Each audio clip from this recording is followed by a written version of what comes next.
بسم الله الرحمن الرحيم.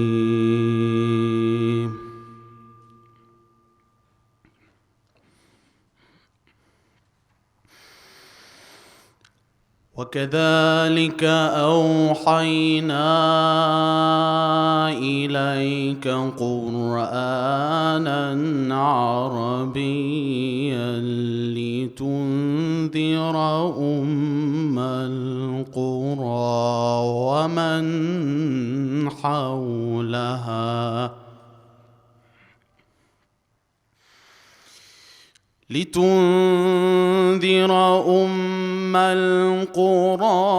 ومن حولها وتنذر يوم الجمع لا ريب فيه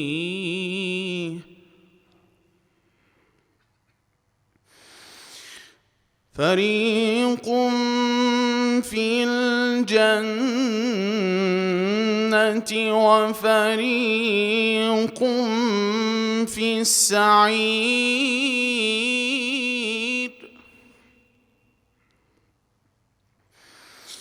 ولو شاء الله لجعلهم أمة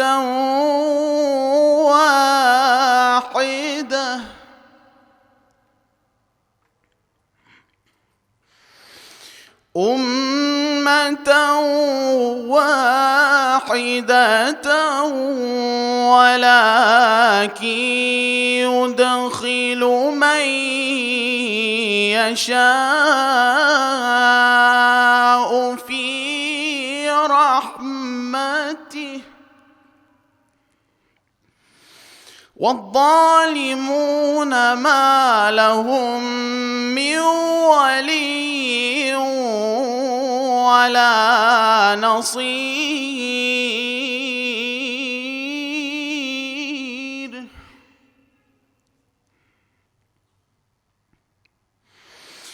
أم اتخذوا من دونه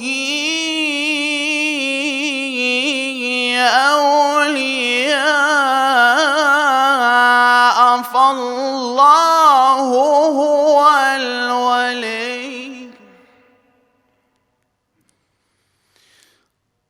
فالله هو الولي وهو يحيي الموتى وهو على كل شيء قدير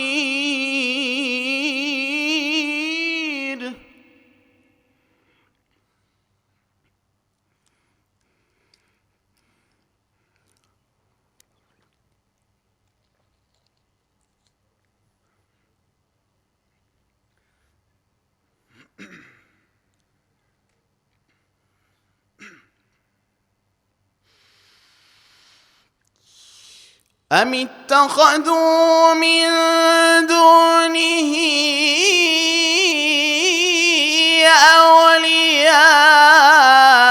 أولياء فالله هو الولي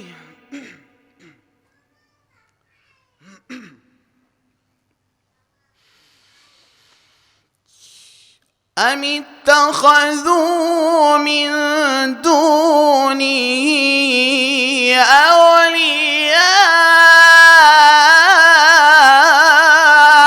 فالله هو الولي وهو يحيي الموتى وهو على كل شيء قدير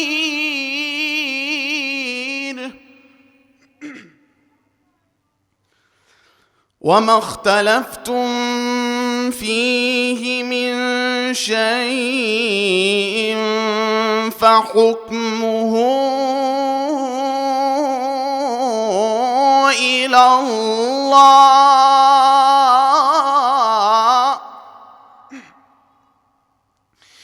ذلكم الله ربي عليه توكلت وإليه أنيب.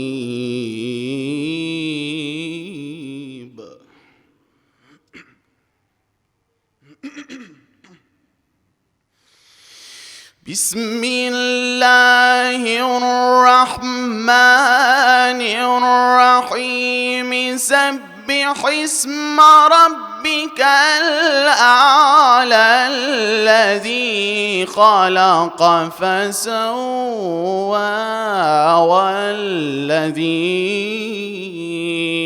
قدر فهدى والذي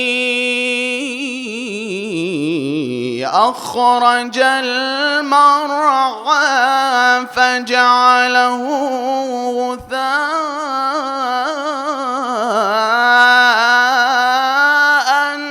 أحوى.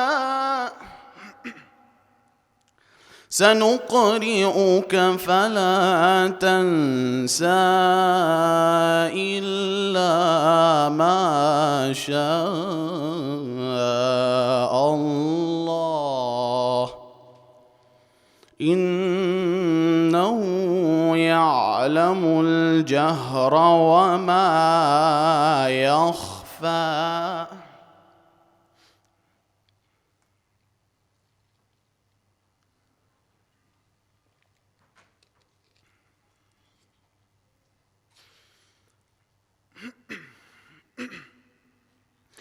إنه يعلم الجهر وما يخفى.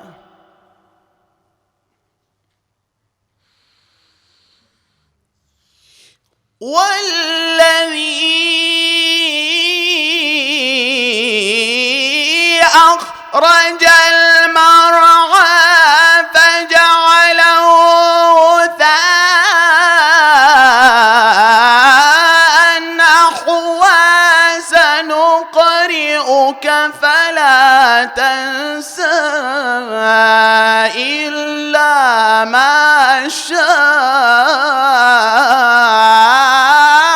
الله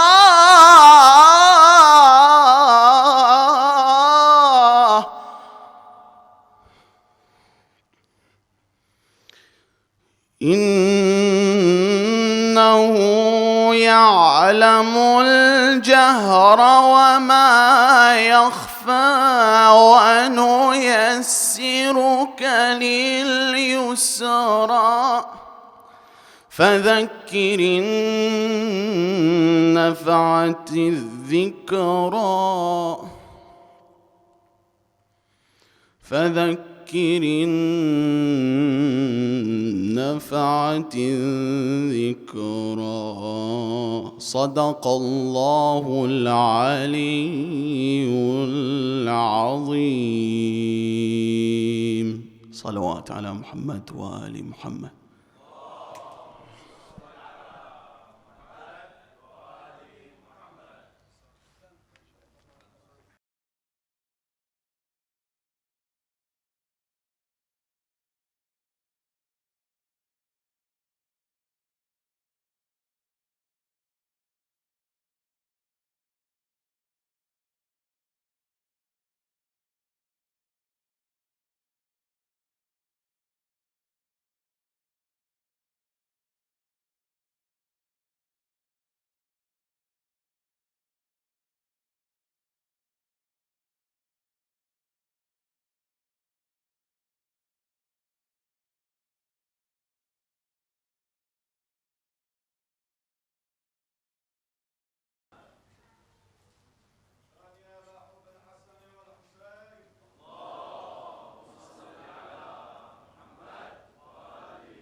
أعوذ بالله من الشيطان الرجيم.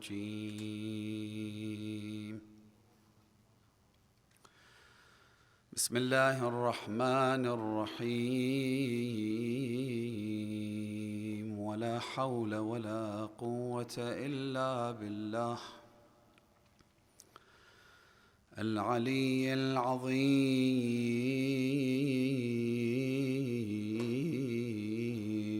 صلى الله عليك يا سيدي ويا مولاي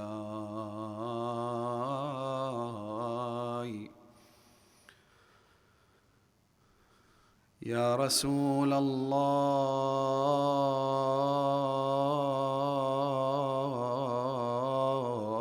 وعلى أهل بيتك المظلومين الغر الميامين، روحي وأرواح العالمين لكم الفداء.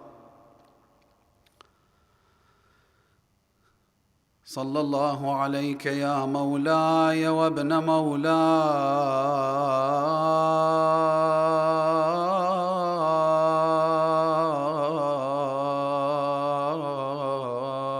يا أبا عبد الله، يا رحمة الله الواسعة، ويا باب نجاة الأمة، ويا عبرة كل مؤمن ومؤمنة، يا غريب يا مظلوم كربلاء. سيدي يا ليتنا كنا معكم فنفوز والله فوزا عظيما. اللهم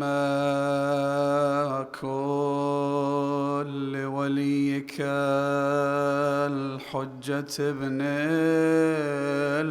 الحسن صلواتك عليه وعلى آبائه في هذه الساعة وفي كل ساعة وليا وقائدا ودليلا وعينا حتى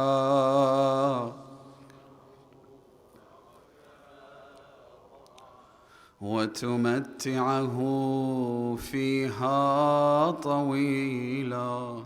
اللهم وهب لنا رأفته ورحمته وعونه ودعاءه وخيره ورضاه، ما ننال به سعة من رحمتك وفوزا عندك يا كريم برحمتك يا أرحم الراحمين. For the hastening of the reappearance of the Master, the Savior, the Avenger, Al-Hujjat ibn al-Hassan al-Askari, recite aloud salawat ala Muhammad wa ali Muhammad. Allahumma salli ala Muhammad.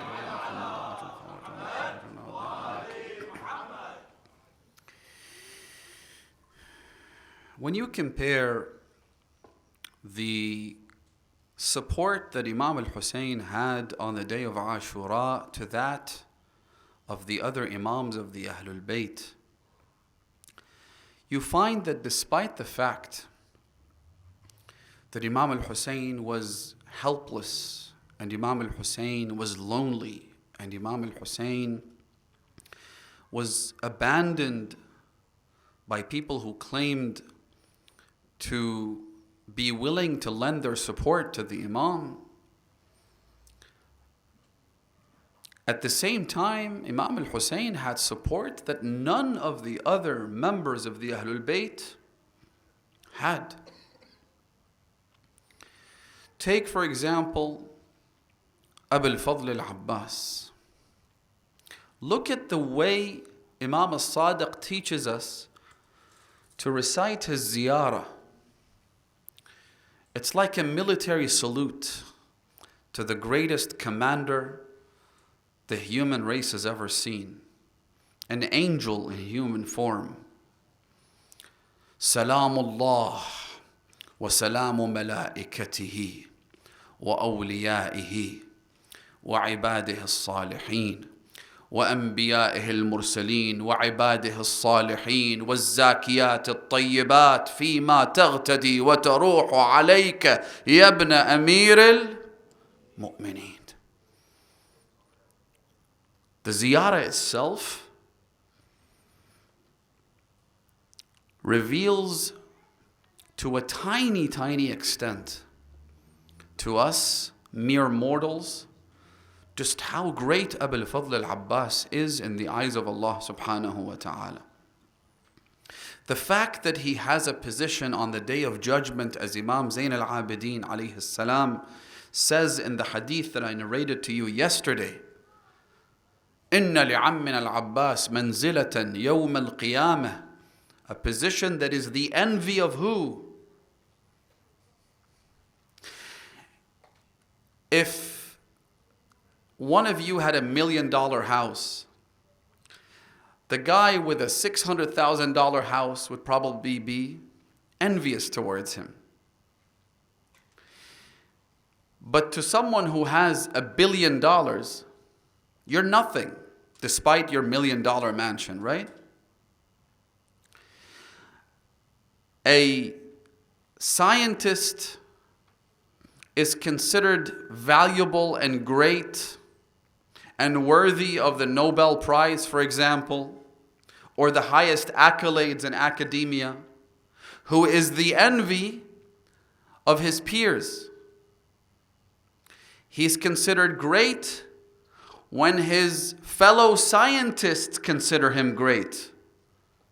But for someone to be celebrated by an ignorant person, that doesn't make him great. A billionaire is celebrated by fellow billionaires when he has more than they have.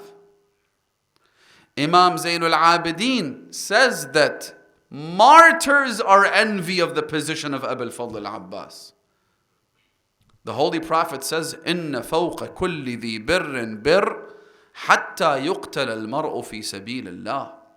The highest position belongs to who? The martyrs. Now imagine these martyrs are envious of Abbas ibn Amir al-Mu'mineen. None of the other Imams had someone like Abbas in their camp, fighting for them, defending them. Imam al-Zaman himself doesn't have a brother like Abbas. The entire world has no one like Abbas.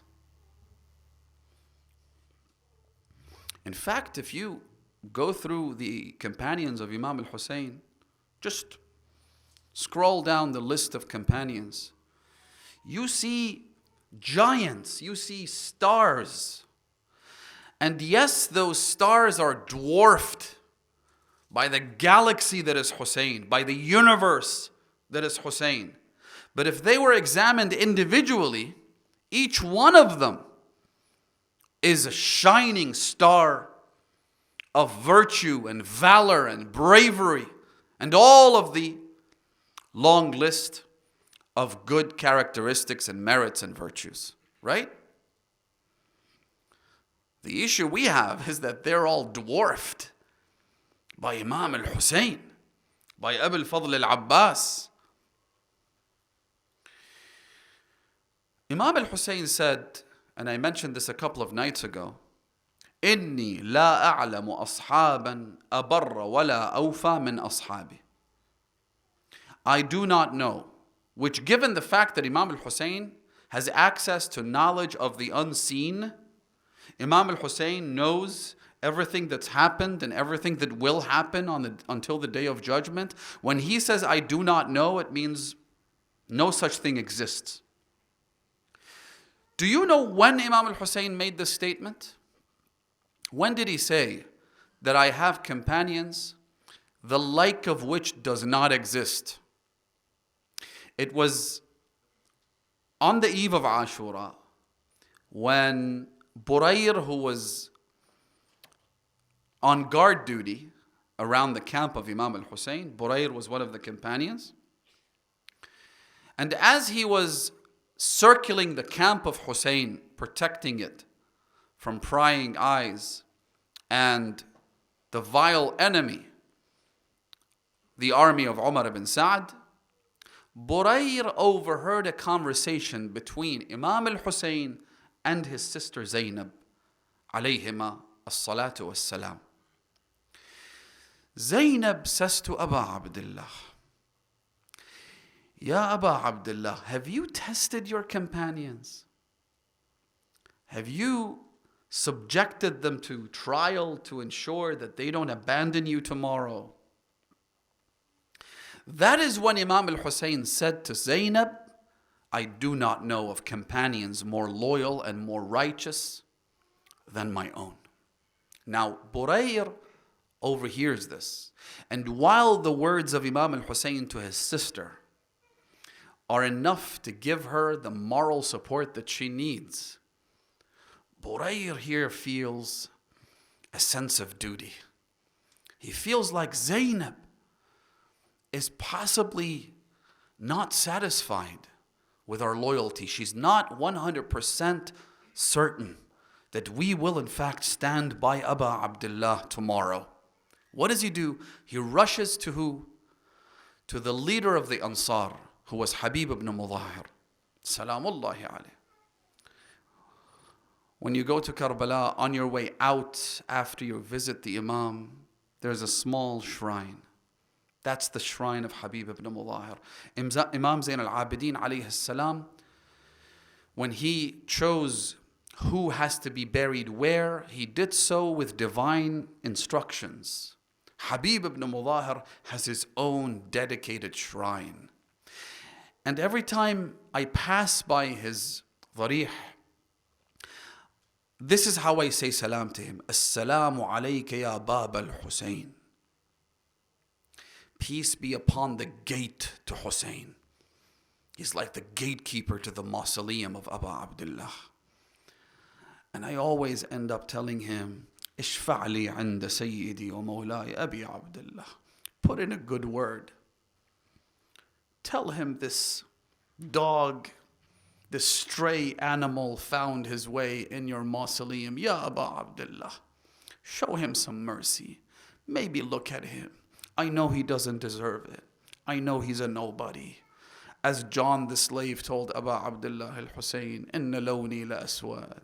Inna nasabi la la'im. Inna rihi la natin. I know I have a foul stench. I know that I am considered menial and I am considered of a lower caste. I know I don't deserve it. فَتَنَفَّسْ عَلَيَّ بِالْجَنَّةِ.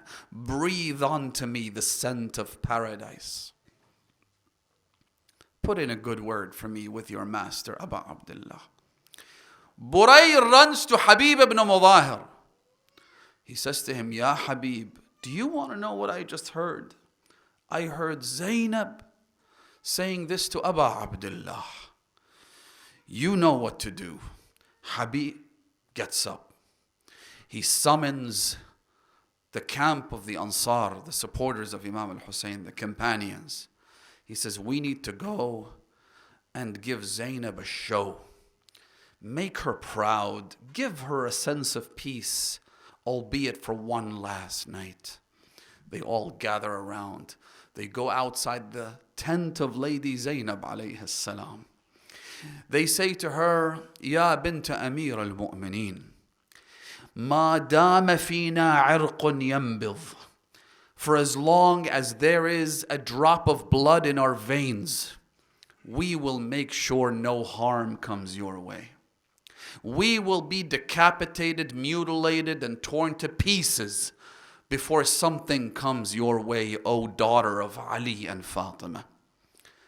The horses would have to trample over our bodies with their hooves before any harm, any fear, any fright reaches you, O mistress of the Hashemites, Ya Aqilat Bani Hashim.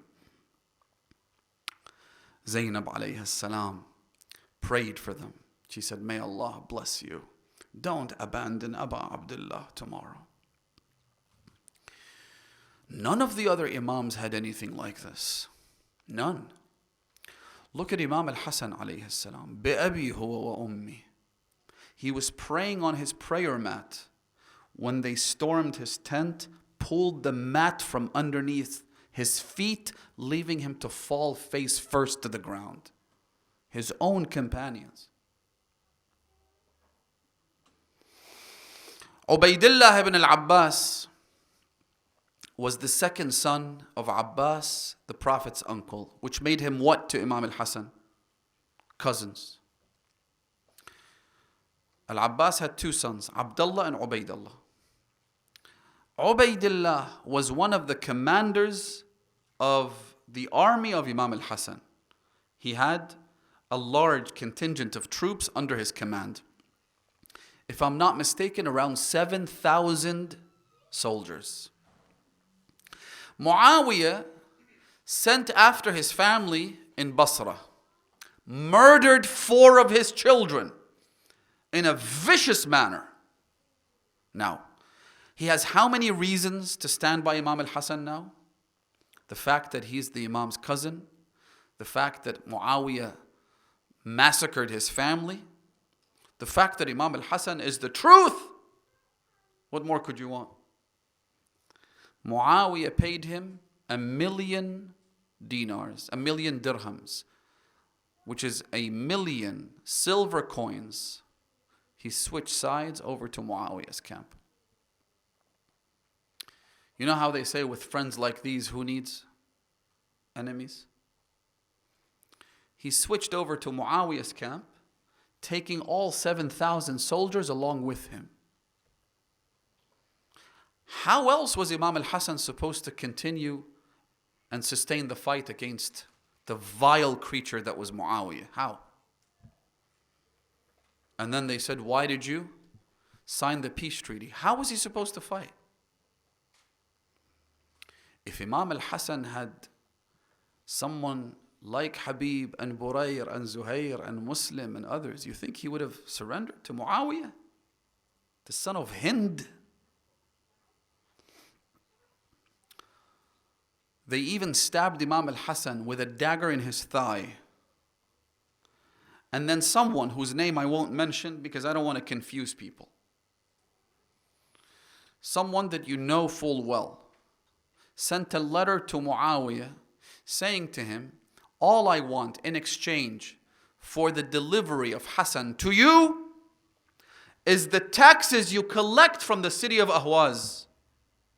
Send me that city's or province's taxes. I will deliver Hassan right to your doorstep. He later repented, but that's not the point, is it? Muawiyah, in fact, used to send letters. Na'udhu billah. Wallahi, this oppression that the Imams were subjected to, I think is even more painful than what they faced from their enemies. Muawiyah would send packets of letters from companions of Imam Al Hassan that had been sent to Muawiyah saying, how much will you pay if we kill Hassan and send his head over to you? That's Imam Al Hassan. Bi-abi huwa wa ummi. Imam Al-Sadiq alayhi salam, you all know, you've heard this, I'm sure, had 4,000 students attending his classes, his circles, each one saying, حدثني جعفر ibn Muhammad. Some cheated their way into those classes. They didn't really study under Imam Al Hassan alayhi salam, but they cheated their way into it, just like people sometimes are caught cheating their way into universities. The college admissions scandal in the United States is quite famous. Or people who claim that they have university degrees from prestigious institutions, but in fact they're forgeries. This happens, right? Because you're trying to get some kind of credential, some kind of credibility, some kind of accreditation, so that the community would then accept you. So some people used to do exactly that, and then later on went and founded their own madhab.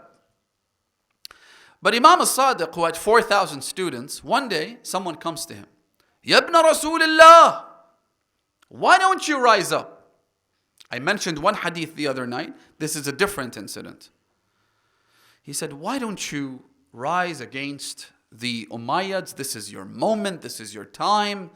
If you can now present yourself as the leader of the opposition, when this regime that's already in collapse falls, you will be the de facto leader of whatever happens afterwards, right? Anyone who's politically astute knows that this is how you play the game. The Imam said to him, if I had followers, I would do what I'm required to do. He said to him, but you have followers. Ya ibn Rasulullah, how many does it take? The Imam told him, come walk with me. So they walked out. They went outside. They came across this farm. The Imam pointed to a corner in the farm where there was a flock of goats.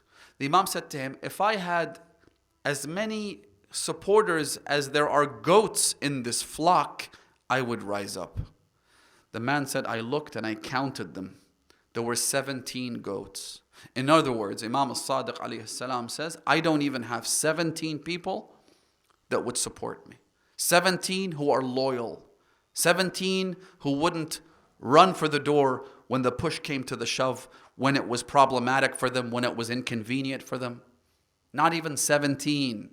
4,000 people do come to class. But that's because it's the fashionable thing to do. It's easy to be a Shia today, brothers and sisters. It's easy, relatively speaking. I'm not saying that you can be a Shia wherever you want and wouldn't face any resistance or any problems.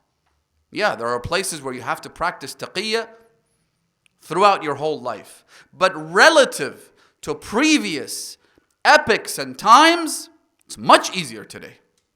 Look at these majalis.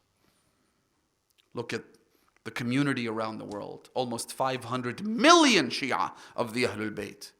Our numbers are great. On paper, it looks beautiful. But in reality, if by Shia you mean people like me, فَعَلَى الْإِسْلَامِ السَّلَامِ. As Imam Al Hussain alayhi salam said, if Yazid is the leader of this nation, then peace be upon this nation. In other words, goodbye. Imam Al-Kadhim alayhi salatu wassalam goes to prison. Now, I just want you to imagine for a moment that one of our top maraja' is imprisoned. Doesn't matter where, doesn't matter the circumstances. Imagine one of our top religious leaders is imprisoned. What's going to happen? Don't you think that at the very least there's going to be protests all over the world? Don't you think that at the very least there would be petitions, there would be people striking and trying to engage every conceivable means to get this marja' out of prison? Of course there would be. Alhamdulillah. And that's good. Now imagine your imam. 1,000,000 maraja' wouldn't be worth the toenail of the imam. This imam goes to prison. في طامورة السلام على المعذب في قعر السجون وظلم المطامير. Your imam goes to prison for 14 years and is tortured day in and day out, whipped by As-Sindi ibn Shahik alayhi la'inullah. And the Shia are busy with their lives, getting married, having children, not a care in the world. You expect Imam Al-Kadhim to rise up with these kinds of Shia? You expect Imam Al-Zaman to rise up with these kinds of Shia? I honestly can't understand. Imam Musa ibn Ja'far, Salamullahi alayh, said that I was presented with two options. This gives you an indication of the merciful, blessed heart of the infallible Imams. He said, I was given two choices. Either the Shia would have to be persecuted and suffer at the hand of the oppressive regimes of Bani al-Abbas, or I would have to go to prison and be tortured there. فَفَدَيْتُهُمْ وَاللَّهِ بِنَفْسِي. By God, I sacrificed myself for them. And yet, you never hear a report about the Shia, at the very least, gathering outside the prison where the Imam was being tortured, demanding that he be released, saying, we won't move until the Imam comes out. Nothing. Not a peep. What I'm trying to say is this, brothers and sisters. Imam Al Hussain had companions who were on a whole other level. Amr ibn Janada was this young boy. History doesn't tell us how old he was.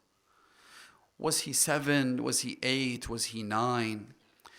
We do know one thing, and that is when he came to Imam Al Hussain alayhi salam, he couldn't carry the sword. The sword was dragging on the ground. That's how young he was. He came to the Imam. He said to him, Ya ibn Rasulullah, I just heard you say, Ala hal min nasirin yansuruna. I'm here to defend you. Tell me what to do. The Imam said that this young boy's father was just killed in battle, wasn't he? Somebody said, yes. The Imam said, no. You're all your mother has. Your mother just lost her husband. I'm sure she wouldn't want to lose her boy. He said, Ya Aba Abdullah, inna ummi hiya allati albasatni lamata harbi. My mother was the one who sent me, had me wear whatever he could wear, so that I would come and defend you. My mother said, how could Fatima Zahra be bereaved over the death of her son, Aba Abdullah, while I am not bereaved by the death of my son? أتثكل أمك الزهراء بولدها ولا أثكل بولدي. This is one of the ways the companions would sympathize and empathize with Aba Abdullah al-Hussain. Remember when Abu al-Fadl al-Abbas told his brothers to go and fight لِأَحْتَسِبَكُمْ عِنْدَ اللَّهِ? Who would want to see his brothers being butchered before his two eyes? But Abu al-Fadl al-Abbas knows that Imam al-Hussain, seeing his brothers get killed, pains him. He wants to feel the same pain. I want to see you get killed so that on the day of judgment I will say that I stood with Aba Abdullah even in this detail.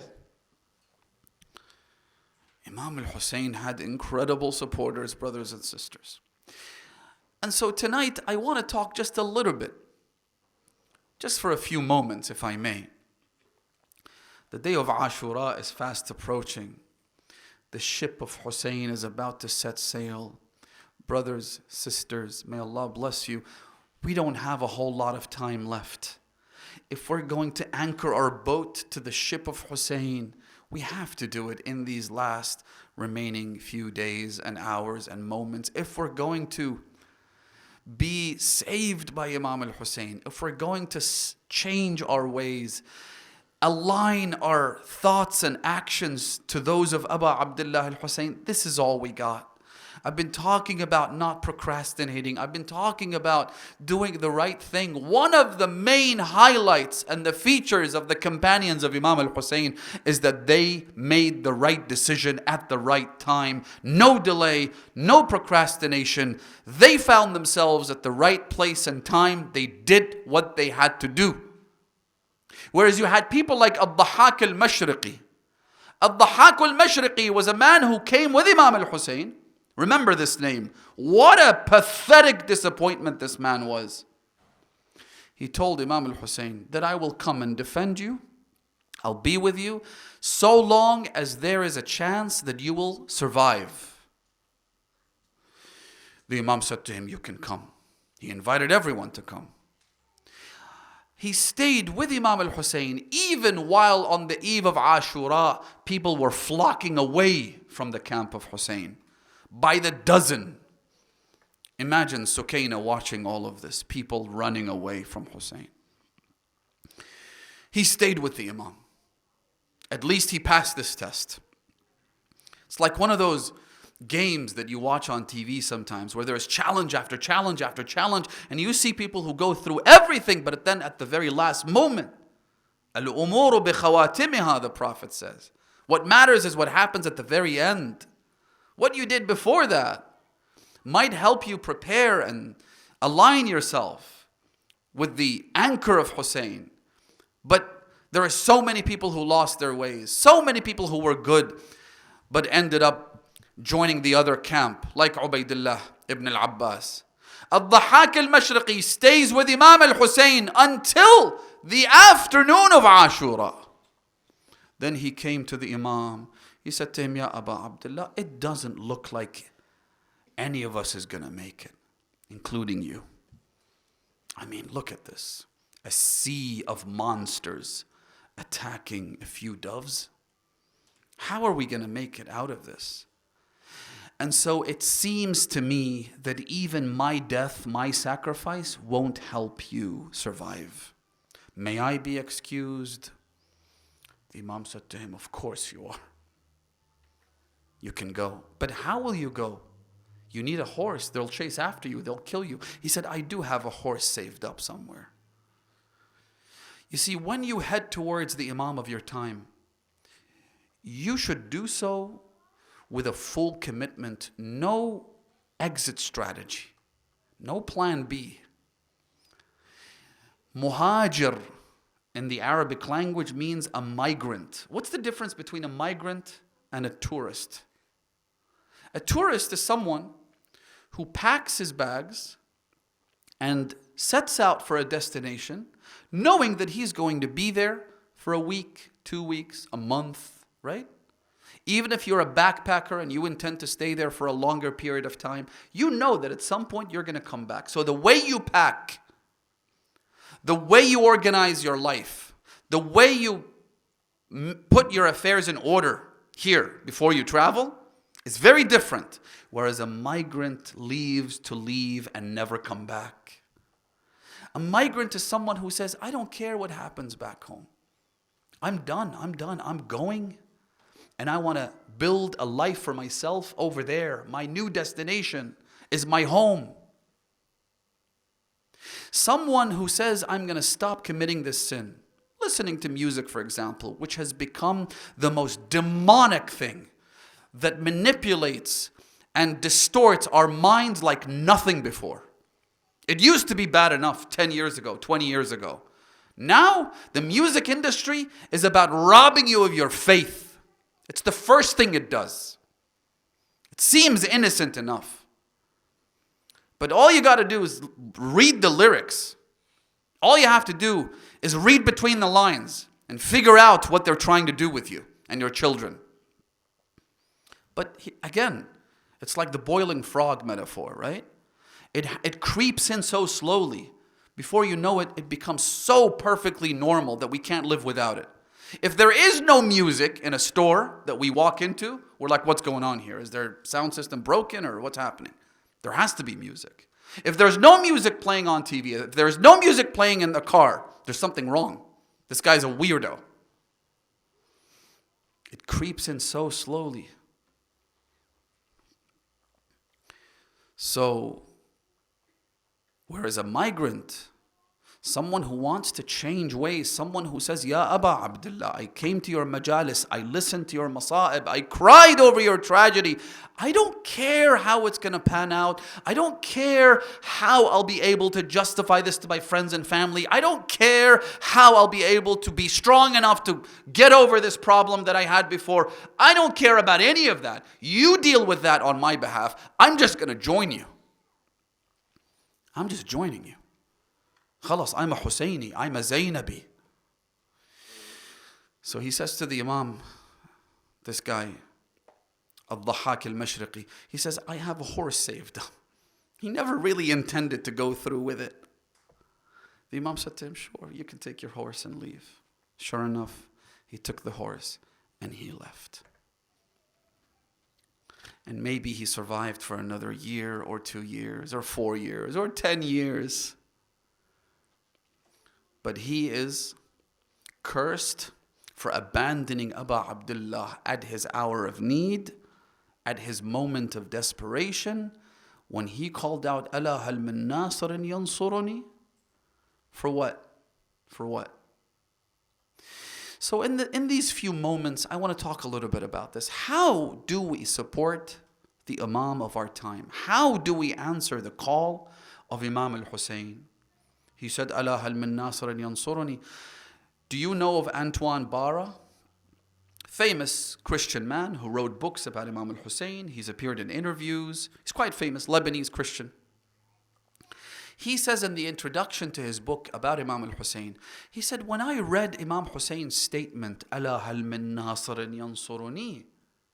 Look at this man, he's Christian. I was saying earlier tonight that there is something about Christians and Imam Al Hussain that's just indescribable. It's unfathomable. And the only explanation I have for why so many Christians gravitated towards Abu Abdullah, and why so many Christians will in fact gravitate toward the Imam of our time when he reappears, is the fact that they saw Jesus in Imam Al Hussain. On the subject, let me actually mention this. I've never said this on the mimbar before. Asrar al-Shahadat is a book of maqtal. It's written by one of the students of Allam al-Majlisi. I don't want to talk about the book itself. The incident is incredibly eye-opening. Because we're getting so close to Ashura, I get to say this, otherwise I wouldn't. Because it has to do with those very final moments of the Imam bi-abi huwa wa ummi. Have you ever wondered why? La ilaha illallah. Why it was Shimr who had to do it. Shimr was a military commander. And given the norms and standard practice in the army back then and even to this day, a commander doesn't do what a foot soldier does. So why was Shimr the one who had to receive eternal damnations? Why? It wasn't supposed to go down that way. Listen carefully.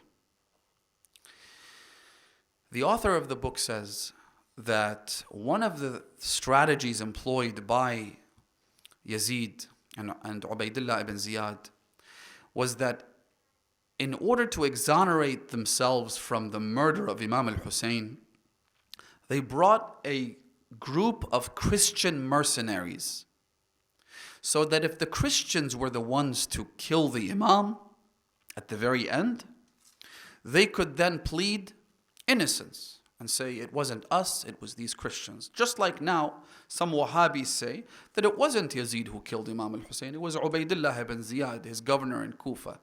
And if that was the case, then why did Yazid keep Ubaydullah ibn Ziyad in his position as the governor of Kufa? You imbeciles.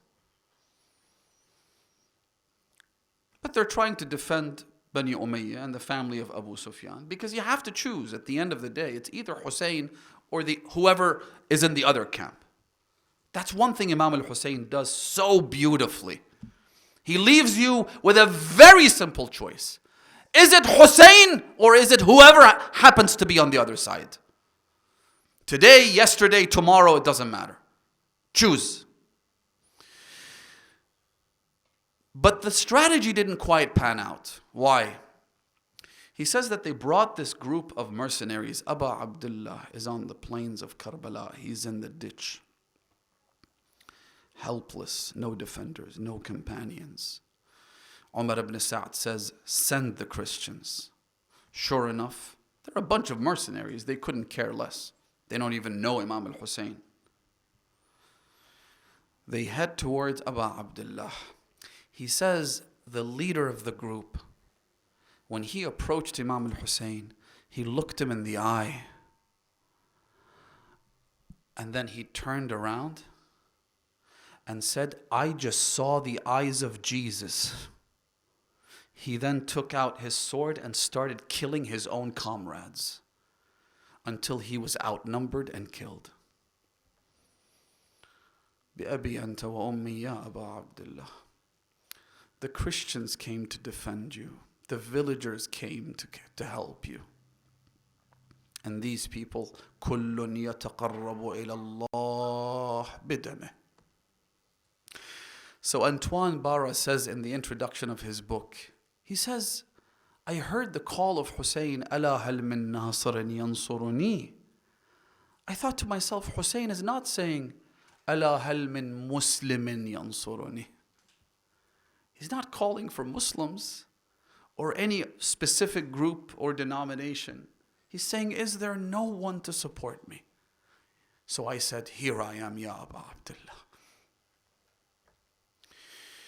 So our question here tonight in these final moments is, how do you answer that call? How do you support the Imam of your time? A couple of quick points and I'll wrap up, inshallah. The first thing we must do is to be prepared, and we've been talking about this over the last few nights. I don't want to go over those points again. Be ready. In other words, make sure that whatever problems you have, whatever dirty laundry there is, whatever bad habits you might suffer from, whatever sins you're engrossed in, whatever it is, through the help of Aba Abdullah al-Hussein, put an end to all that. Open a new chapter. Say, Astaghfirullah Rabbi wa atubu ilayh. A young man came to me at the shrine of Imam Al Hussein. He said, Sayyid, I have never prayed in my life.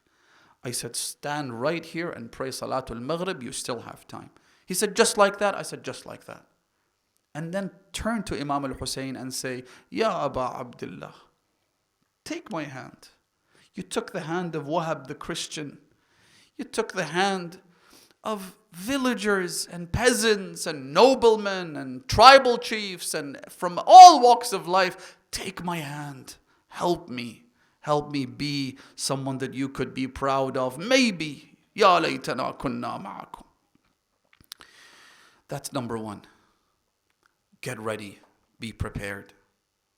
Imam al-Zaman writes in a letter to Shaykh al-Mufid, Ridwanullah ta'ala alayhi, this great scholar. His book, highly recommended, by the way. I mentioned a book by Shaykh al-Saduq the other night. This is another book by Shaykh al-Mufid called Al-Irshad. It's about the history of the Imams. Incredible book. Irshad al-Mufid. The Imam writes to Shaykh al-Mufid.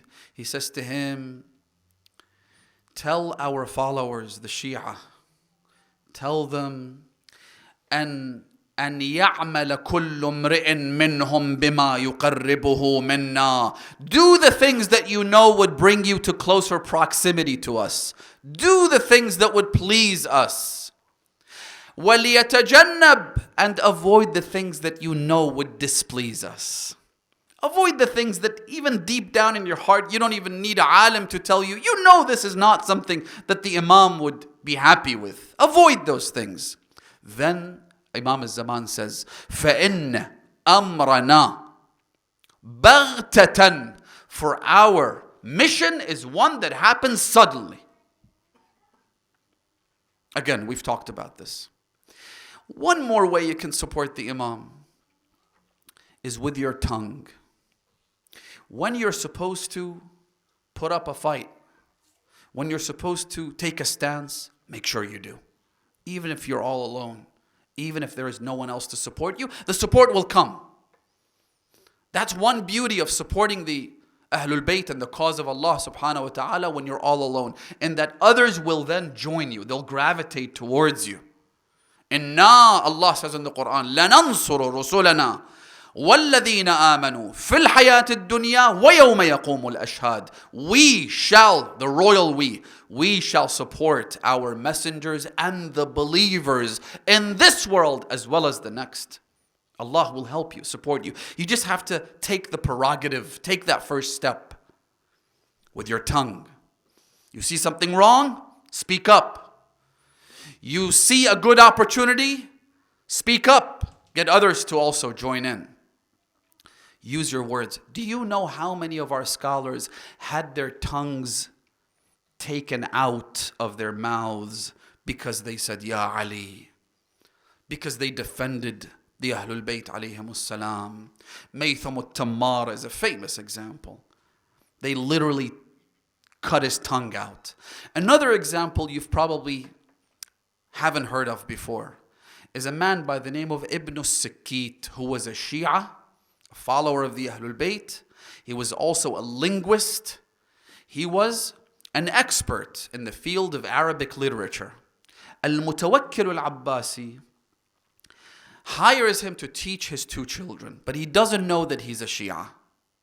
Or perhaps he knew, but he tolerated it because of his prestige, because of his position. So Al-Mutawakkil brings this man to teach his students.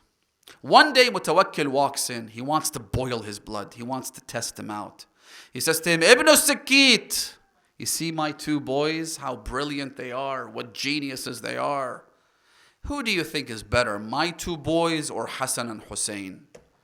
This boiled the blood of Ibn Sikit such, Allama al-Majlisi says, he could have practiced taqiyya. He could have said something to protect, to save himself.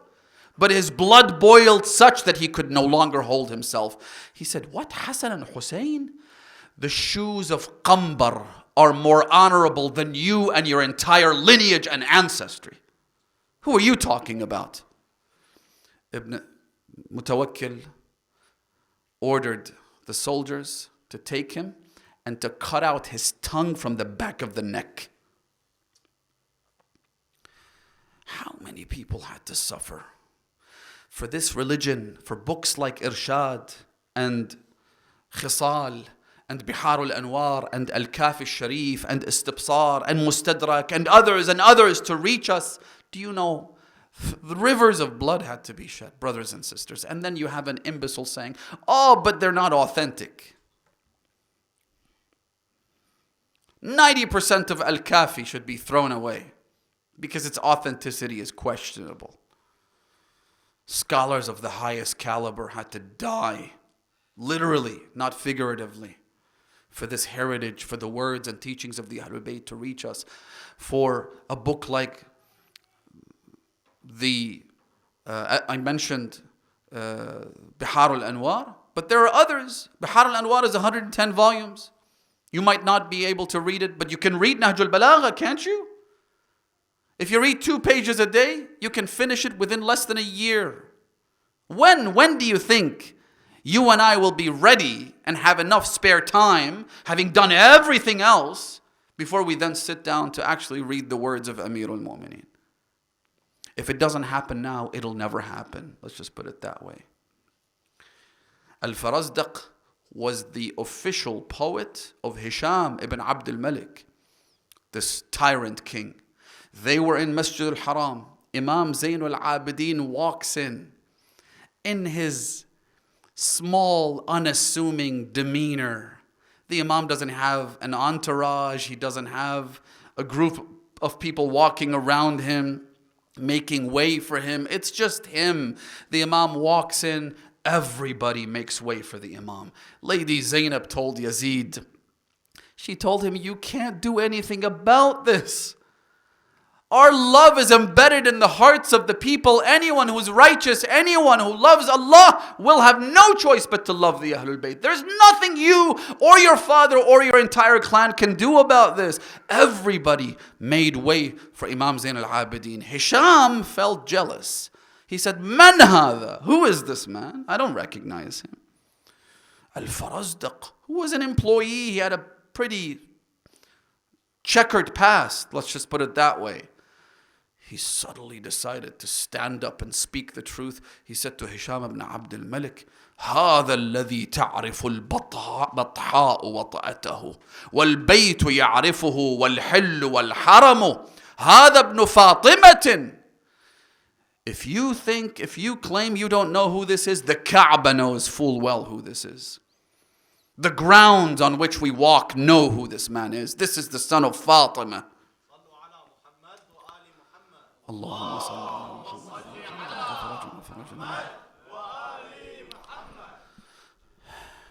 The point is, if you can, support the Ahlul Bayt.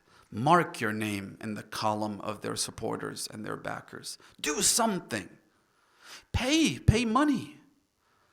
Do something that serves their cause. Imam Al-Sadiq alayhi salam says to that man, I mentioned this hadith the other day, although not this portion of it.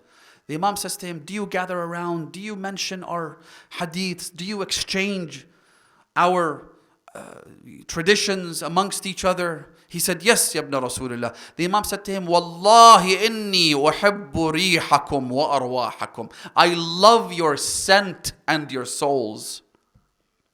Do something for the Ahlul Bayt. I mentioned this years ago in a majlis in London. I said, one thing I would love to be able to do in my lifetime, if Imam Al Hussain deems me worthy of his service, is to establish a museum of Islamic art with the theme of Ashura. Using art to reach out to non-Muslims, as well as Muslims, to try and create exhibits, whether it's paintings or artifacts or multimedia interactive kind of programs that would invite people to Imam Al Hussain and give people a glimpse of what Ashura was all about. We need to do this. When are we going to wake up and introduce Imam Al Hussain and his legend to the rest of the world? Anyway, I leave you with this, brothers and sisters.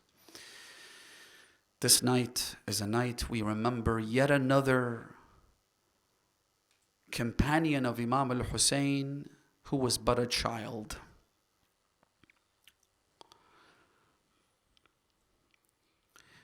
Tonight is a night we offer condolence to Imam Al Hassan. Tonight is Imam Al Hassan's night. Because Imam Al Hassan offered not one but two sacrifices for his brother on the day of Ashura. One of them was Abdullah ibn Al Hassan. He was 10 years old, which means that he was born after the shahada of his father, Imam Al Hassan. He never even saw his father. When he opened his eyes, all he saw was his uncle Hussain. 10 years old. Imam Al Hussain tried very hard to protect this boy, this infant of his beloved brother Hassan.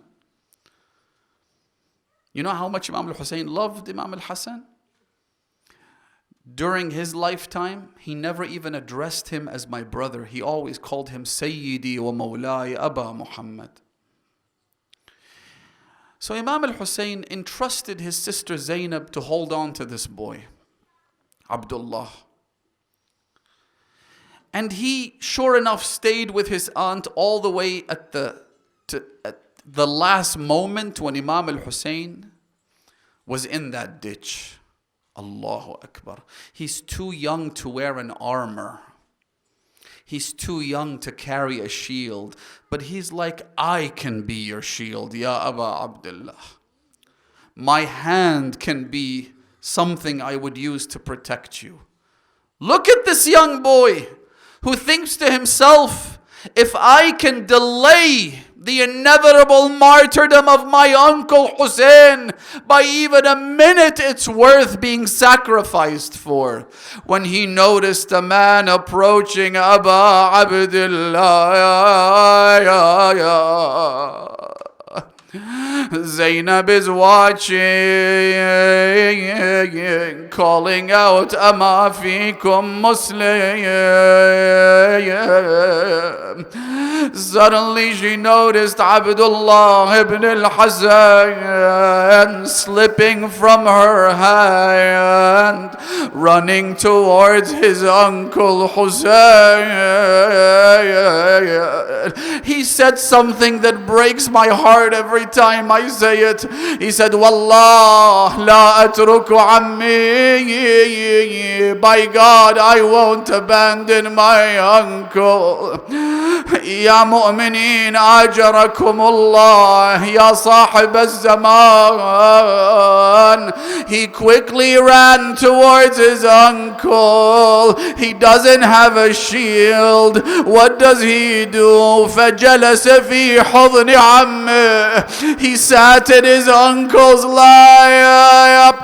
That wicked man approached the Imam. He wanted to strike the Imam with his sword. أجركم الله. فوقاها الغلام بيده. He lifted his hand to protect the Imam. فضربها اللعين فأطنها إلى المرفق, leaving the arm dangling by the skin. He looked at his uncle. He said, يا عماه لقد قطعوا يدي. Uncle, look at what they did to me. They cut off my arm. Abu Abdullah cried for him. Then the second blow came and they killed him in his uncle's lap. This is one of the sacrifices of Imam Al Hassan. The second one is Al-Qasim. Al-Qasim was the one that Imam Al Hussain told him the night before, everyone will be killed. No one will be spared, including my 6-month-old infant.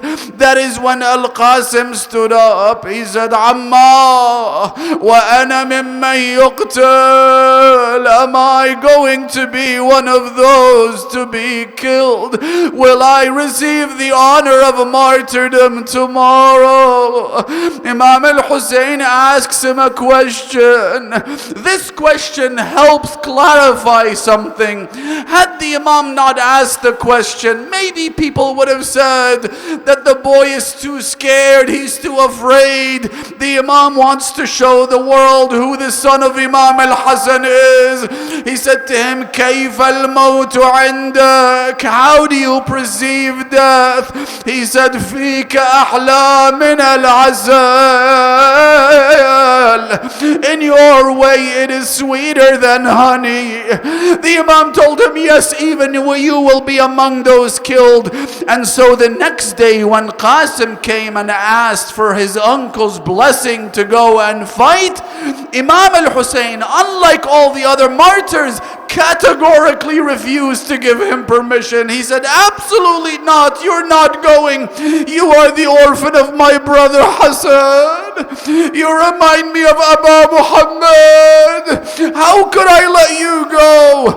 فسقط الغلام يقبل يدي عمه. He started kissing his uncle's hands.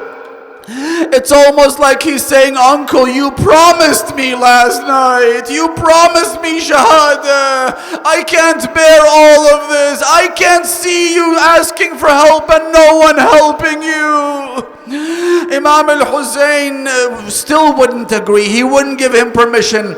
The hadith says that he then fell to the ground and started kissing his feet and begging, Abu Abdullah, let me go, ya Abu Abdullah. Listen to this.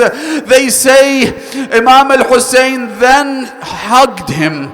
فَاعْتَنَقَا سَاعَةً وَبَكَيَا. They started crying so much حَتَّى غُشِيَ عَلَيْهِمَا. They both fell unconscious.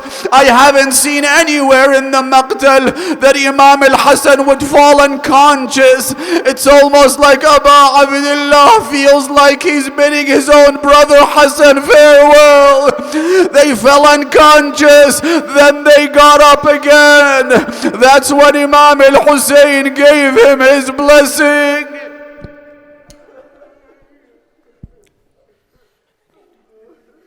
السلام عليك سيدي أبا عبد الله.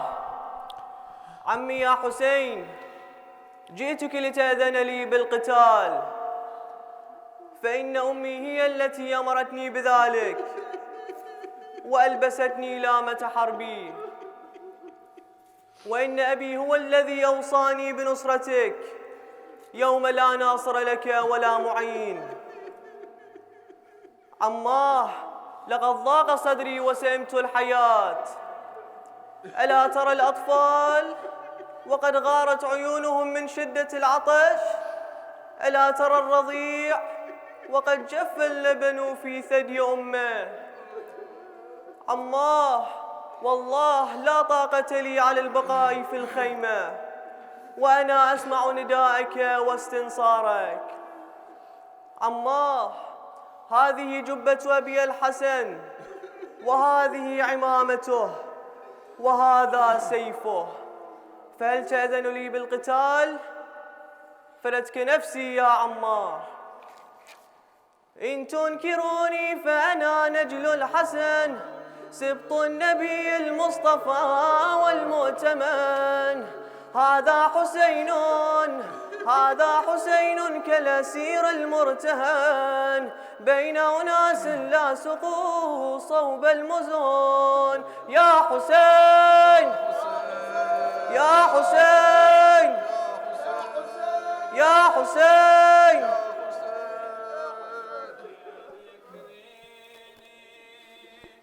من تمر زفت شباب، من العرس محروم، حنيتي دم المصاب، شمعة شبابي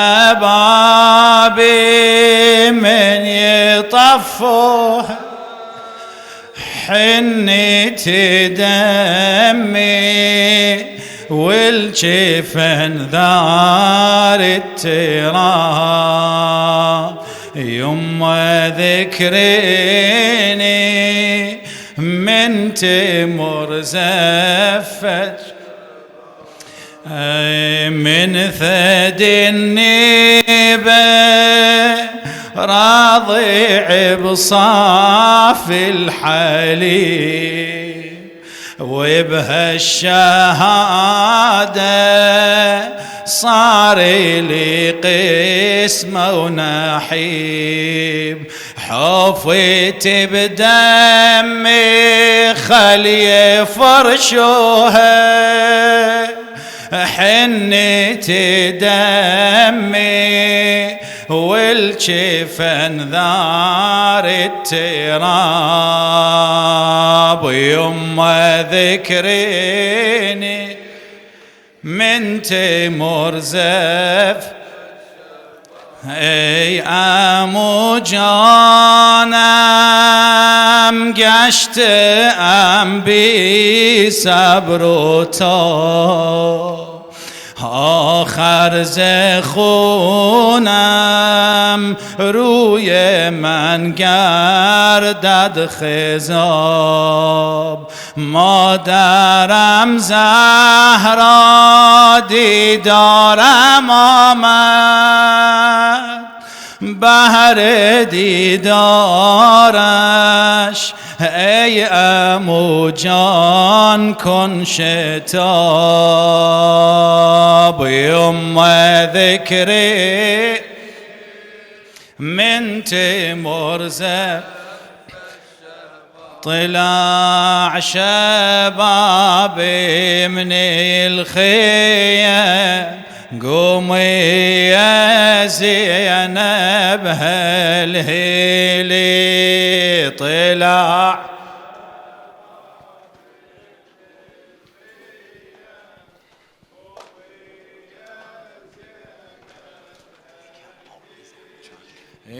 قومي يا زينب هالهيلي. طلع شباب، قومي يا زينب هالهيلي. طلع شباب من الخيام، قومي يا زينب هالهيلي. طلع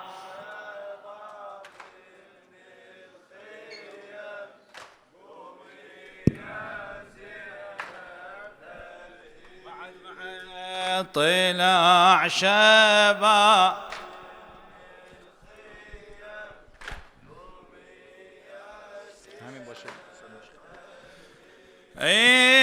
طالع قمر من خيمته.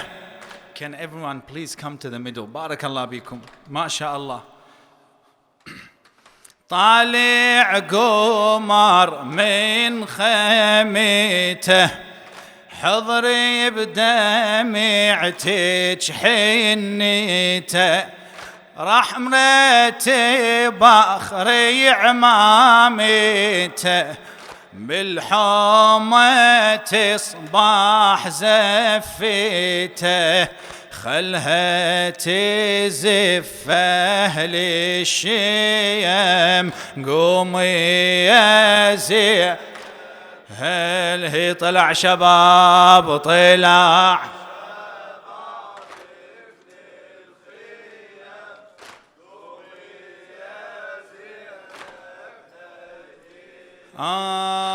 من يتيمه مجتبایم نوجوان کربلایم من بمیرم عمو از برایت میکنم جان خود را فدایت ای عمو ای عمو ای عمو جان ای عمو ای عمو ای عمو جان ای عمو ای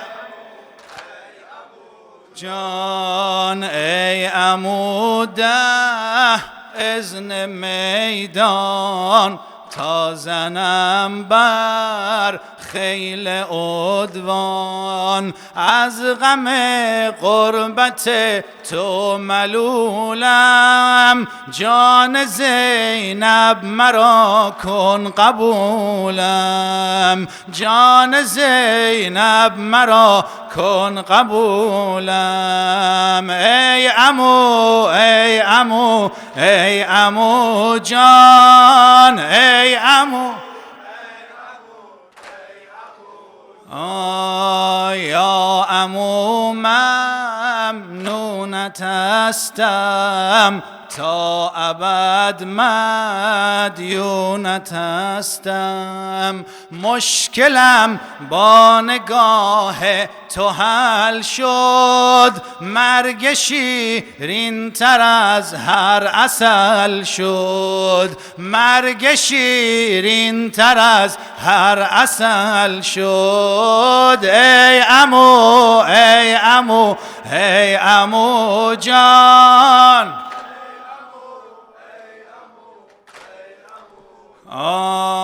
شیر دشت کربلا بود در دلش شور و نوا بود قاسم ابن الحسن نور عینم یاور پور زهرا حسینم یاور پور زهرا حسین ای عمو ای عمو ای عمو ای عمو جان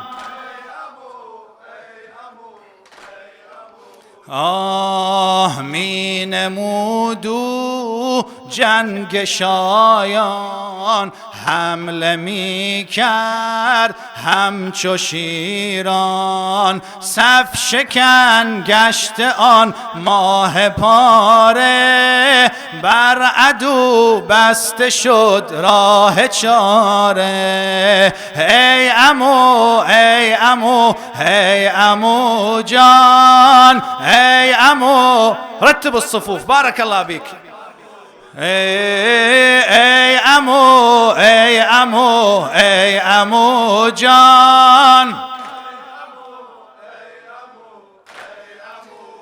يا ابني يا ابني يا ابني يا جاسم هالمسيه يا ابني يا ابني يا ابني يا جاسم هالمسيه نايم على فراش المنيه ومكاث عثر الشوقات بي هدالي حيلي وهدالي حيلي الله أكبر. شميع عرسك طفى وشموع الأحزان شبا والمدامع تجري نهرا. يا جاسم من أشوف النوب شبايان أشوفك بيهم ودلالي ينطر وثوبك يلي مدلل باخريته وشميع صيوان عرسك حضريته. نسيت بكربلا صارت منيته.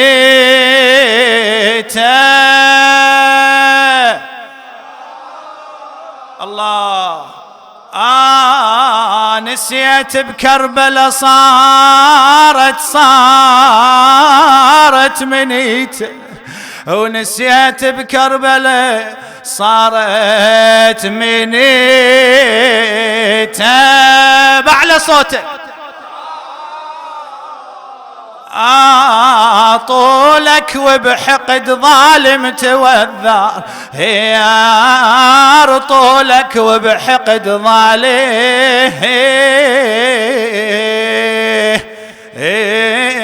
توذر.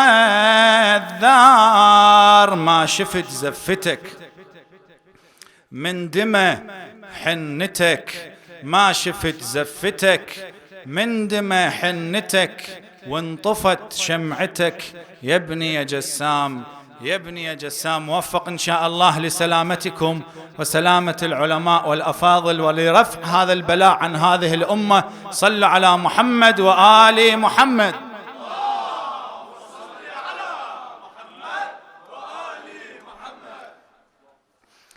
ما شفت زفتك من دمى حنتك ما شفت زفتك من دمى حنتك وانطفت شمعتك يا ابني يا جسام يا ابني يا جسام. ما شفت زفتك من دمى ما شاء الله ما جاوب هلا من دمى حنتك وانطفت شمعتك يا ابني يا يا ابني يا جسام. ما شفت زفت من دمى حنتك ما شفت من دمى حنتك وانطفت شمعتك يا ابني يا بعد مرة ما شفت ايدك هلا ما شاء الله ما شفت وانطفت شمعته يا ابني يا ما شاء الله. يا ابني الوجهك تشع يا قمر ليل وضياء عيني سهرت لك ليالي يا ضواها بكل مساء. شوفتك يما حياة وقلبي باسمك كل نداء شمعتك طفوها يا ابني ومن حرك فاضت دماء ومن حرك فاضت ما نلت غايتي بالقلب حسرتي ما نلت غايتي بالقلب حسرتي يا أمل دنيتي يا ابني يا يا ابني ما شفت زفتك ما شفت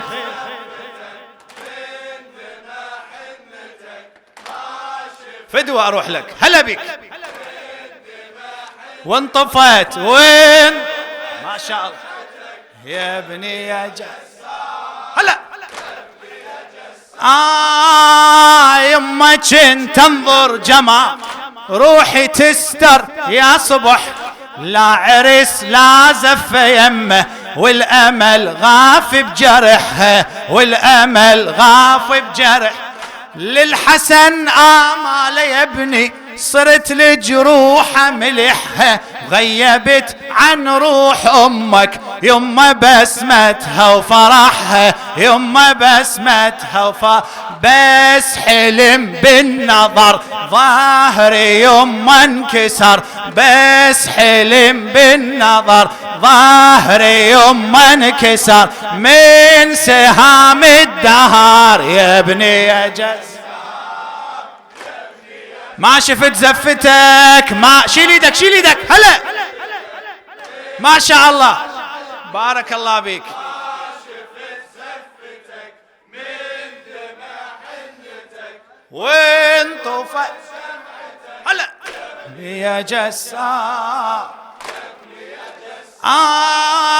بكربلاء حسراتي حصدت لوعة ودموع وأذية، يا شباب الما تهنى كالورد فوق الوطية، كالورد يا شباب الما تهنى كالورد فوق الوطية. يما أوهبتك حياة ما ترد يا وليد لي، بالقلب يما خواطر يا شباب الغاضرية، يا شباب احكي يا شباب الغاضرية. كم جرح بالقلب من وسد عالترب، كم جرح بالقلب من وسد عالترب، ذبني سهم الغروب يا ابني يا جس. ما شفت زفتك،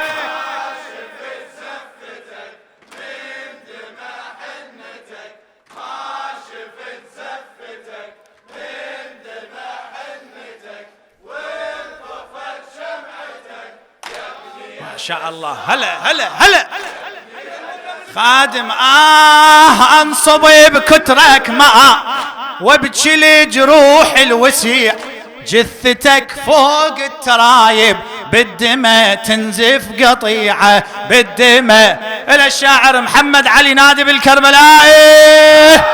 وانصب بكترك مآت وابكي لجروح الوسيع، جثتك فوق الترايب بالدماء تنزف قطيعة، بالدماء. جاسم تبكي الكياني، جاسم تبكي الكياني، شنت يا عين الطليعة فرحتي يما بنصرتك لبن فاطمة الشفيعة، لبن هلا فرحتي يما بنصرتك لبن فاطمة الشفيعة، لبن بالمحن هايمة روحي متألمة، بالمحن هايمة روحي متألمة، والأسل فاطمة يا ابني يا جس. ما شفت زفتك، ما شفت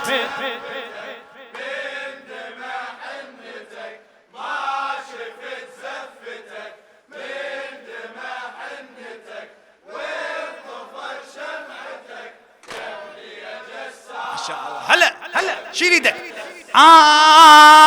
يما يا بستان قلب يا زرع اخضر اشوفك حارسه بكترك تراني، والله يما ما اعوفك، والله يما سامحني على حزني وانا قدرها ظروفك، شعري من دمك صبغته من صبغت بدم شفوفك، من صبغ.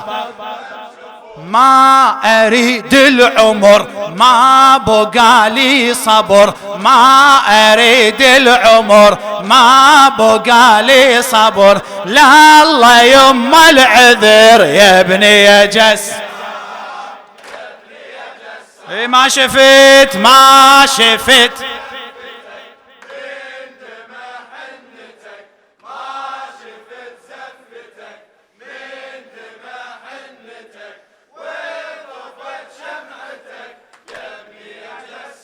شاء الله ما شاء الله. هلا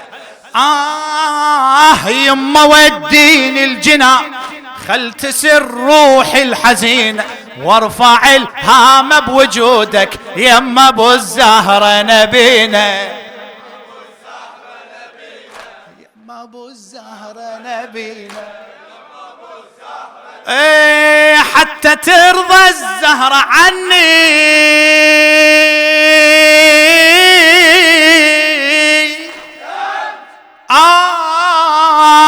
حتى ترضى الزهرة عني شافعة إلنا الحنينة كربلاء أبقى بجوارك ما أرد للمدينة ما أرد وما أرد للمدينة ما أرد قلبي يتنى الأجل لا صبر لا أمل قلبي يتنى الأجل لا صبر لا أمل عمري كله وجل يا ابني يا جس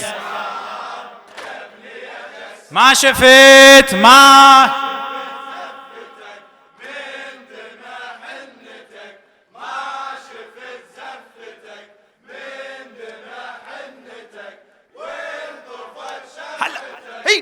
ابني يا جس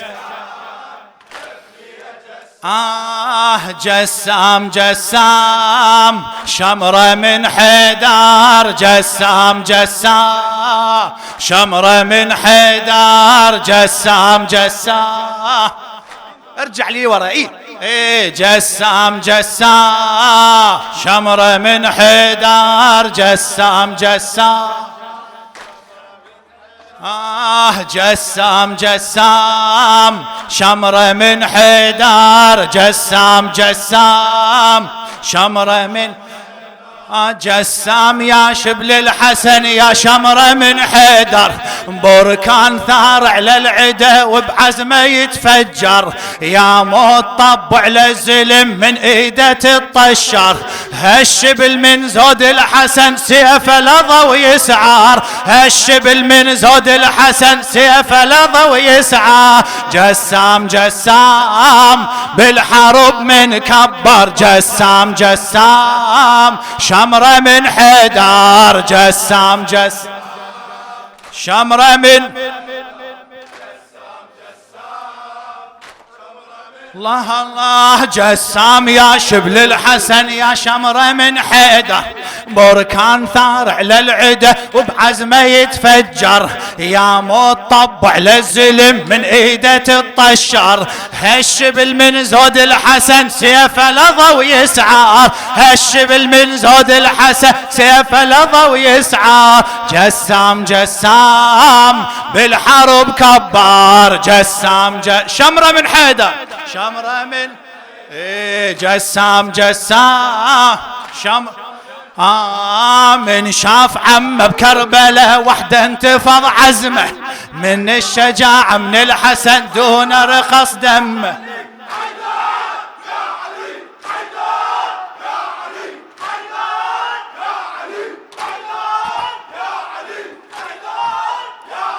من شاف عمه بكربله وحده انتفض عزمه هاي الشجاعة من الحسن دون رخص دمه جيش بسرايا مجتمع وحشوده ما همه ساواه ويشس النعل زلمه وابن زلمه ساواه ويشس النعل زلمه وابن زلمه جسام جسام كان اسد يزار جسام جسام شمرة من حيدر جسام بعد جسام الكل تنزل هام ما تنتظر على النص كلكم نزلوا جسام يعرف بدمه لو جره بالطف يرف رايه يعرف بدمه لو جره بالطف يرف رايه الدين كانت غايته والنعم من غايه آية ترت الكربلة محفوظة هالآية آية ترت الكربلة محفوظة هالآية وكل عام تقراها بفخر لحسين مشاية كل عام تقراها بفخر لحسين بعد كل عام تقراها بفخر حسين مشاية جسام جسام حق نبي نفخر جسام شمرة من حيدر شمرة من خدمتك فدوى اروح لك بعد جسام جسام يعرف بدمه لو جره بالطف يرف رايه يعرف بدمه لو جره بالطف يرف رايه الدين كانت غايته والنعم من غايه آية ترتل كربلاء محفوظة هالآية وكل عام تقراها بفخر لحسين مشايه كل عام تقراها بفخر لحسين بعد كل عام تقراها بفخر لحسين مشايه جسام جسام حق نبي نفخر جسام شمرة من بعد جسام لينظر الهبة طلعته كان الحسن قادم لينظر الهبة طلعته كان الحسن قادم نكس رواية الكفر من جرد الصارم نكس رواية للكفر من جرد الصارم كان علي وسط الحرب ابن الحسن جاسم كان علي وسط الحرب ابن الحسن جاسم جد علي ليث الوغى عم قمر هاشي جد علي ليث الوغى عم قمر هاشي جسام هاشم المصدر جسام شمرة من حيدر جسام جواب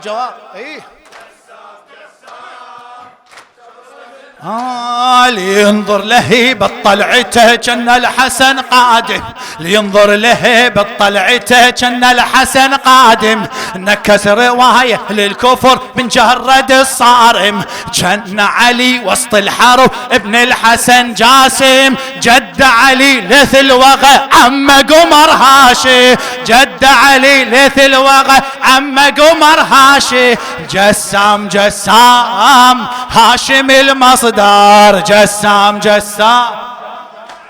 من حيدر جسام شمرة من حيدر جسام دائرة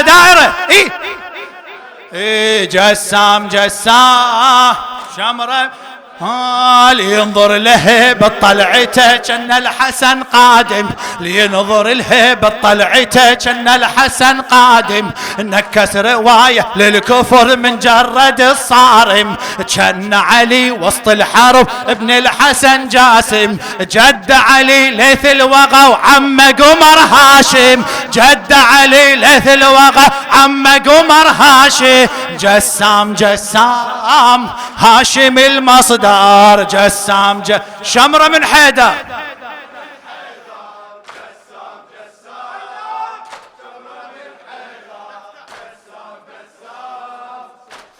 الله وكل شخص تحكي للعلم يتوارث الجين كل شخص تحكي للعلم يتوارث الجين الشاعر موسى البديري كل شخص تحكي للعلم يتوارث الجين عن وعي وعن فكره هدف حامل اجل دينه عن وعي وعن فكره هدف حامل اجل دينه بدم الشهاده بكل فخر حناها شفينه طينة محمد طاهرة يا نعمها الطينة طينة محمد طاهرة ويا نعمها جسام صاحوا العسكر جسام شمرة من بعد جسام بدم التفايض على الأرض وضح أجل فكره بدم التفايض على الأرض وضح أجل فكره اللي ينصر الدين بمهجته رب الذي نصره جسام لجل المعتقد رخص دماء نحره أصبح منار بكل وقت معاطفة وذكره أصبح منار بكل وقت معاطفة وذكره جسام فكرة الجذار جسام شمرة من حيدر جسام خادم شمرة من بعد جسام جسام بدم التفايض على الأرض وضح أجل فكره، دم التفايض على الأرض وضح أجل فكره، ينصر الدين بمهجته رب الذي نصره. جسام لجل المعتقد رخص دم نحره، أصبح منار بكل وقت معاطفة وذكره، أصبح منار بكل وقت معاطفة وذكره. جسام جسام فكرة الجذار، جسام جسام شمرة من حيدر جسام. اسمع أغاتي كم هوسة للقاسم وأسألكم الدعاء. حين السمع صوت حسين هز سيفه ونهض جاسم، وقصد يهتف يا ابو الأحرار يا سيد بني هاشم، يا عمي رخصني يا مولاي لأني للحرب عازم، يا عمي وشاهد صولاتي، يا عمي وشاهد صولاتي، آتي كان حيدر أنا بحملاتي، يا عمي انحنى الجاسم أبو السجاد شم وقبل وضم، انحنى الجاسم أبو السجاد شم وقبل وضم، ون بوداع حسين تفطر صخرة الصم، وحين النزل للميدان طلعت هلهلة أمه، تتنوم اسرم لبحملاته، تتنوم اسرم لبحملاته، تتفرج هي لصلاته، تتنوم اسرم. طلع من الخيم جسام شبه القمر يتبختر، ارتجز مثل الوصل كرار لما نواجه العسكر، وقصد شبل الحسن للقوم طبها وضهضب وكبار، وبصوت الغبرة زلزلها،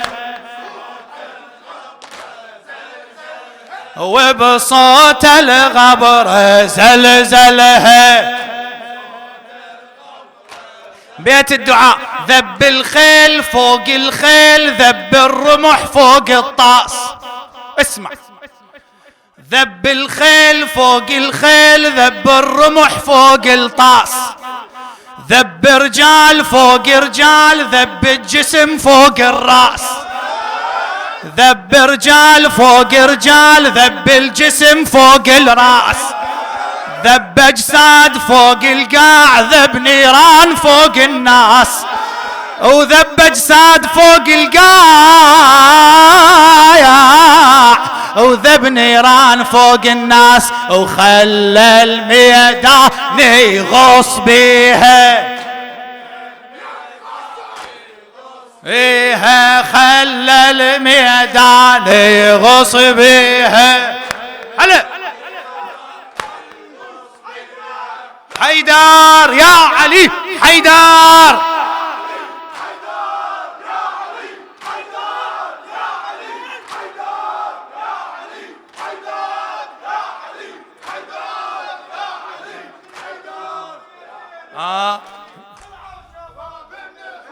قوموا يا زينب هالهلي، طلع شباب من الخيم، طلع شباب من الخيم، طلع شباب من الخيم. يا لا اله الا الله، حي على ايه لا اله الا الله، الكل دائرة، ايه لا اله الا الله. سيد حميد لا اله الا الله.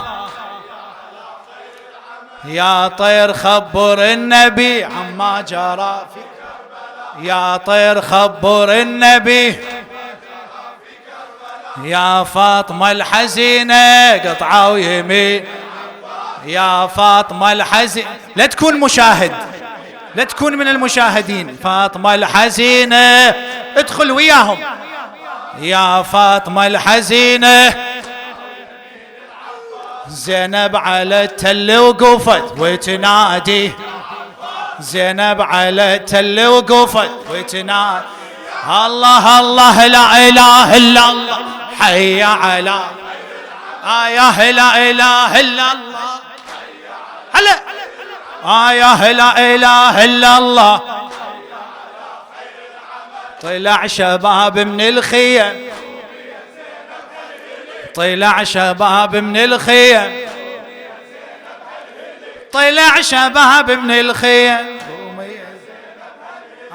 يا حبيب ابن مظاهر قوم شيل العلم يا حبيب ابن مظاهر جاوب يا حبيب ابن مظاهر أين أخي أبا الفا ساقي عطاشا أين أخي أبا الفا هلا هلا هلا أين أخي أبا الفا الله الله الله لا إله إلا الله حي على آية لا إله إلا الله. ومنين أجيب الماء يا ابني ومنين أجيب الماء يا ابني دربي بعيد هواي دربي بعيد هواي يا فاطمة الحزينة قطعوا يمين يا فاطمة الحزينة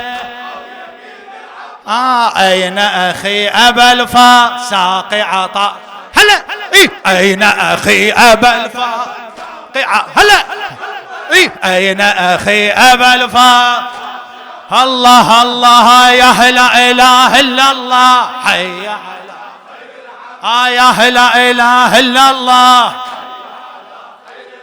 يا عباس جيب الماي لسكينة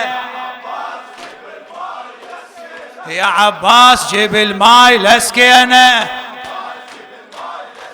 بلونين يا عباس نادينا يا عباس جيب الماي بلونين يا عباس نادينا يا عباس جيب الماي ترى الضيم يا ابو الجود لاوينه يا عباس ترى الضيم يا ابو الجود لاوينه يا عباس جيب ومنو غيرك اليوم حامينه يا عباس جيب الماي يا وفاي بالعهود وافينا يا عباس يا وفاي بالعهود وافينا يا عباس جاوب ونناديك من الجود روينا يا عباس جيب الماي ويا من قال من الماي يسقينا يا عباس سكينا يا عباس جيب الماي لسكينا يا عباس واويلي على العريس واويلي على العريس